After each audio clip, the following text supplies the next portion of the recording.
Hello बच्चों, कैसे हो? मैं अमित दलवी। आज हम स्टार्ट करने जा रहे हैं साइंस का पहला topic, that is class 8 standard NCERT में। The topic name is electricity, magnetic and heating effect. So before starting the topic, we should know all the terminology used in the topic, right? So first terminology is electricity. So क्या बच्चों आपको पता है electricity किसे कहते हैं? Electricity क्या होती है? Yes, हमने बहुत सारे इलेक्ट्रिसिटी देखा है। We are seeing the light blowing, right? Fan working, AC work करता है। So electric vehicle आजकल, right? बाइक, कार इलेक्ट्रिक पे चलती है। बट आपने कभी सोचा है what actually electricity is? So before starting the topic electricity magnetic and heating effect, हम हर वीडियो जैसे ये वीडियो में भी सबसे पहले हर चीज का मीनिंग समझ लेंगे। So first is electricity. तो what actual electricity? So it is nothing but it is simply the movement of electron in an atom, right? तो इलेक्ट्रिसिटी एक इलेक्ट्रॉन का मूवमेंट है। इलेक्ट्रॉन मूव हो रहा है from one place to another, that is simply we can say at electricity. तो हम हमारे घर में जो इलेक्ट्रिसिटी मूव होता है, we use the wire, right? तो वायर जो कॉपर वायर होता है, उसके थ्रू आप वो इलेक्ट्रॉन को क्या करते हैं? मूव करते हैं, राइट? एंड दैट मूवमेंट जो इलेक्ट्रॉन मूव होता है, जो इलेक्ट्रॉन से थ्रू जाता है, that is called as electricity, right? So atom, तो इलेक्ट्रॉन कहाँ रहता है? एटम में रहता है। सो बच्चों, एक सवाल आता है हमारे आपके सामने कि एटम कहाँ रहता है, राइट? तो जैसे हमारा घर होता है, हर आपका घर होता है, हमारा घर होता है, हर किसी का कोई ना कोई घर होता है, राइट? तो उसी तरह इलेक्ट्रॉन का भी एक घर होता है। तो इलेक्ट्रॉन जहां रहता है उसे एटम कहते हैं, राइट? तो everything is made up of atom around us. हर चीज, इवन हम खुद भी एटम से बने हुए हैं, राइट? तो हमारे यहाँ पे बैटरी, वायर, बल्ब, पानी, हवा, हम खुद, हर चीज एटम से बनी हुई है। Everything is made up of N atom, right?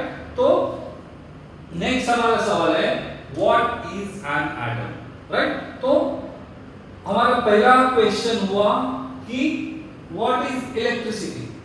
तो हमें उसका जवाब मिल गया कि इलेक्ट्रिसिटी क्या है? इलेक्ट्रिसिटी वो चीज है जो एक मटेरियल होता है, कंडक्टिंग मटेरियल होता है, उससे इलेक्ट्रॉन जाते हैं, दैट इज इलेक्ट्रिसिटी। तो फिर इलेक्ट्रॉन कहाँ होता है? तो हमारा इलेक्ट्रॉन का सर्च हमें एटम के पास लेके आए कि एटम के अंदर इलेक्ट्रॉन होते हैं, राइट? तो फिर नेक्स्ट सवाल आता है एटम कहाँ होते हैं, राइट? तो the curiosity for asking everything, ये कहाँ है, वो कहाँ है, ये क्यों है, वो क्यों है, likewise we are moving, we are searching कि इलेक्ट्रिसिटी के पीछे क्या क्यूरियोसिटी है, कि इलेक्ट्रिसिटी के अंदर क्या साइंस है। The science behind electricity is explained by प्रयोगम, राइट? सो इन प्रयोगम we get into detail of everything, right? Just we have not started the topic, we have started word by word what the meaning of topic itself, right? So likewise what is an atom, right? So atom किससे बना हुआ है? So अगर मैं आपको बोलूं, अब इसके पहले हमने देखा कि हर चीज में एटम है, हर everything is made up of an atom, right?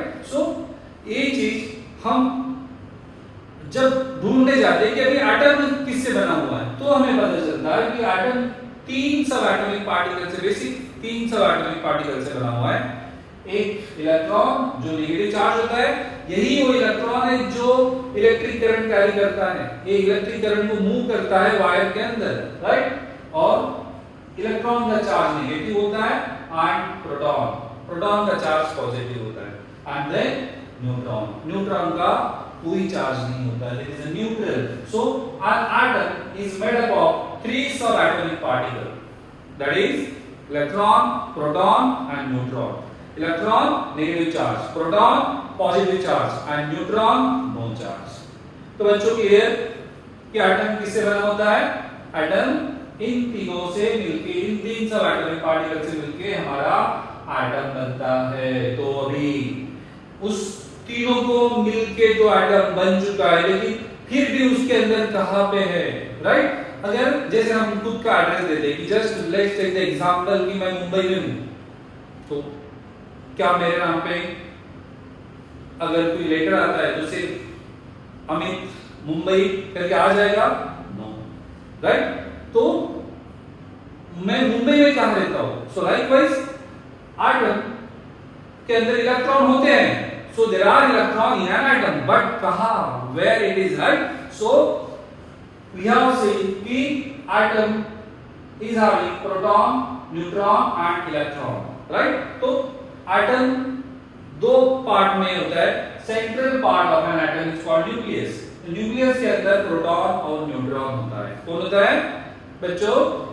Nucleus के अंदर प्रोटॉन एंड न्यूट्रॉन।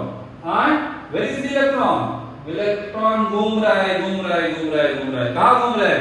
इलेक्ट्रॉन घूम रहा है शेल के अंदर। वो शांत नहीं बैठता है, वो घूमते ही रहता है, right?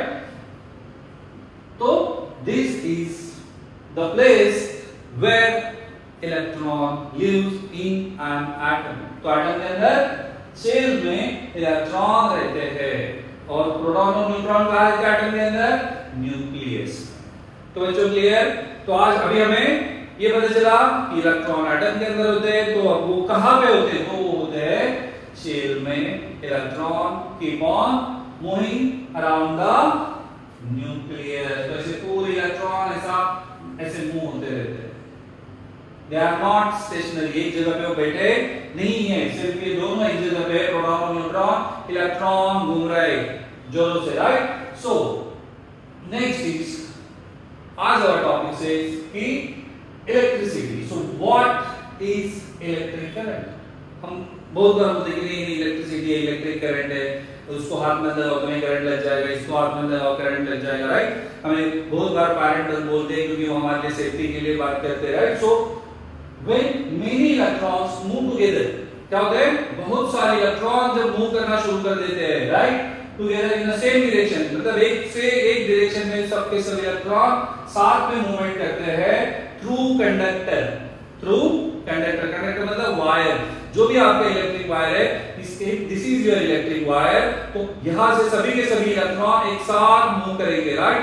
This movement of electron through this wire, that is called conductor, in one direction is electric current। समझो चौड़ी इलेक्ट्रिक करंट कि जब सारे इलेक्ट्रॉन एक डायरेक्शन में मूव करेंगे, किसके थ्रू?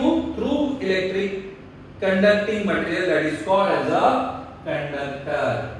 सो कंडक्टर में क्या क्या आता है बच्चों? कॉपर वायर आता है, और क्या क्या आता है? सिल्वर आता है, गोल्ड आता है, आयरन आता है। मतलब जो भी चीजें इलेक्ट्रिक करंट पास करती है उन सब को हम कंडक्टर कहते हैं, right? And this is a electric current. So clear बच्चों व्हाट इज इलेक्ट्रिक करंट? कि बहुत सारे इलेक्ट्रॉन एक साथ एक कंडक्टिंग मटेरियल में जाएंगे in one direction, right? So that is a electric current. So electricity, so in electricity it's a movement of electron from one atom to another through the conducting material, right? तो उसके atom यहाँ पे fix होते हैं। तो क्या करता है? एक एटम से दूसरे एटम में मूव होता है, that keep on moving through one atom to another atom through a conductor when voltage is applied। समझ में आया? आपने जैसा ही बटन स्विच ऑन किया, start moving. that movement is called electricity. और किसका मूवमेंट बच्चों? इलेक्ट्रॉन। ये सब चीजों में एक ही, the one and only one is electron, right? So electricity is a movement of electron through the conducting material. उसके एक एटम का इलेक्ट्रॉन मूव होता है, दूसरा एटम, दूसरे, तीसरा, चौथा, ऐसे कंटिन्यूस का उनका मूवमेंट चलता रहता है, right? That is when we apply voltage. जैसे ही हमने स्विच ऑन किया, हमने वोल्टेज अप्लाई किया, so इलेक्ट्रॉन मूव करना शुरू हो जाता है. That is an electricity. So conductor, जैसे मैंने अभी आपको बताया, so कंडक्टर मतलब क्या? जिससे इलेक्ट्रिसिटी पास होती है, राइट? पास होती है मतलब अगर मैंने यहाँ पे इलेक्ट्रिक करंट लगाया और मैं यहाँ पे मुझे नहीं लग रहा है, इट मींस ये कंडक्टिंग मटेरियल नहीं है. बट जैसा ही इसमें इलेक्ट्रिक करंट है और जैसा ही कोई भी टच कर लेता है, एंड ऐसे तो नहीं करना चाहिए, बट अगर किसी को मतलब जो पास कर ले, जिसके थ्रू इलेक्ट्रिक करंट पास कर ले, that is a conductor. So क्या होते हैं बच्चों? They are metal who allow electric current to pass through it. क्या करता है? जिसके अंदर इलेक्ट्रिक करंट को पास करने के लिए इजी मूवमेंट करता है, काफी इजी मूवमेंट. वही अगर आप वुडन ब्लॉक लो, वुडन ब्लॉक इलेक्ट्रिसिटी कैरी नहीं करेगा. क्यों पता है बच्चों? वुडन ब्लॉक में इलेक्ट्रॉन तो होते हैं, लेकिन कौन से इलेक्ट्रॉन नहीं होते हैं? उनके पास फ्री इलेक्ट्रॉन नहीं होते. कौन से इलेक्ट्रॉन चाहिए? फ्री इलेक्ट्रॉन चाहिए, जो क्या करेंगे? जो इलेक्ट्रिसिटी कैरी करेंगे. अगर वो इलेक्ट्रॉन है लेकिन वो बॉन्डेड है, वो एक जगह पे फिक्स है, वो इलेक्ट्रिसिटी कैरी नहीं करेंगे. हमें इलेक्ट्रिसिटी कैरी करने के लिए conducting material like copper, silver, gold, उसके अंदर कौन सी इलेक्ट्रॉन चाहिए? Free electron. फ्री मतलब जो मूवमेंट कर सकते हैं. तो फ्री कौन नहीं है? जो दूसरे के साथ बॉन्डेड है, जो दूसरे के साथ रिएक्टेड है, वो इलेक्ट्रॉन नहीं जाएंगे. बिकॉज हमारे वुड में, जैसे हमने अभी थोड़ी देर पहले देखा कि हर चीज में इलेक्ट्रॉन होते हैं.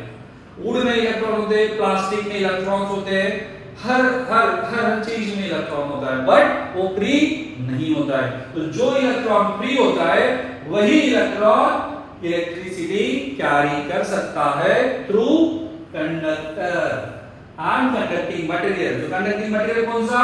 Copper, aluminium, silver, gold, iron. These are some few examples and there are lot more conducting material जो which act as a good conductor of heat and electricity. So now हमने इसके पहले बोला कि हमने voltage apply किया. So what actual voltage is? So it is the electricity का जो force होता है, so that is the electrical force और pressure. क्यों? क्योंकि हमें इलेक्ट्रॉन को क्या करना है? इससे मूव करना है. तो हम क्या करेंगे? यहाँ से प्रेशर लगाएंगे कि आप इलेक्ट्रॉन जस्ट मूव फास्ट. तो इलेक्ट्रॉन का मूवमेंट फास्ट करने के लिए जो हमें प्रेशर अप्लाई कर रहे हैं, जो फोर्स अप्लाई कर रहे हैं, that force is an voltage. उसको हम क्या कहेंगे बच्चों? That is an voltage, right? So उनका एक ही काम रहता है, किसका? वोल्टेज का. इलेक्ट्रॉन को पुश करना है, right? Just push the electron to move it fast so that electric current fast move. Then with simple example we will conclude the meaning of electricity. just समझो बच्चों, ये हमारे घर का एक पाइप है. this pipe, ये पाइप जो है, ये किसका पाइप है? पानी का. जो हमारे घर में होता है पाइपलाइन, पानी कैरी करने वाला, ये पाइप है. उसके अंदर क्या है बच्चों?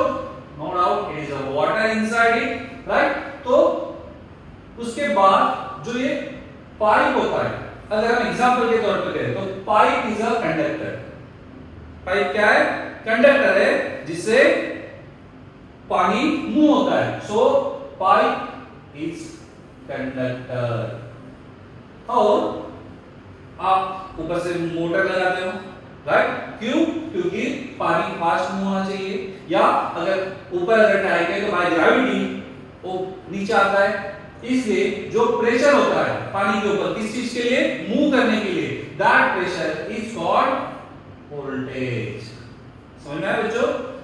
जो हमारा पाइप है वो कंडक्टर है, जिससे इलेक्ट्रिसिटी पास होती है. जो पानी है वो इलेक्ट्रॉन है, राइट? और जो आपने ऊपर से प्रेशर दे रहे हो वो वोल्टेज है. And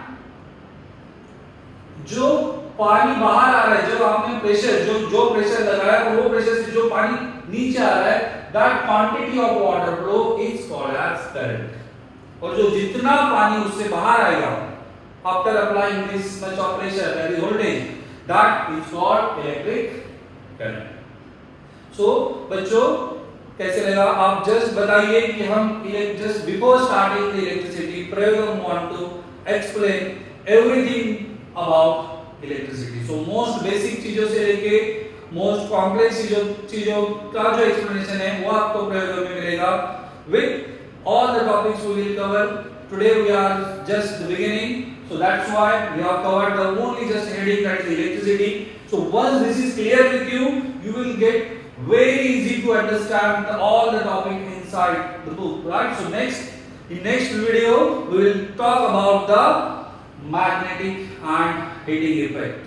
So bachcho, till then keep thinking, keep reading and be with Prayogam. Thank you very much for watching the video. Thank you.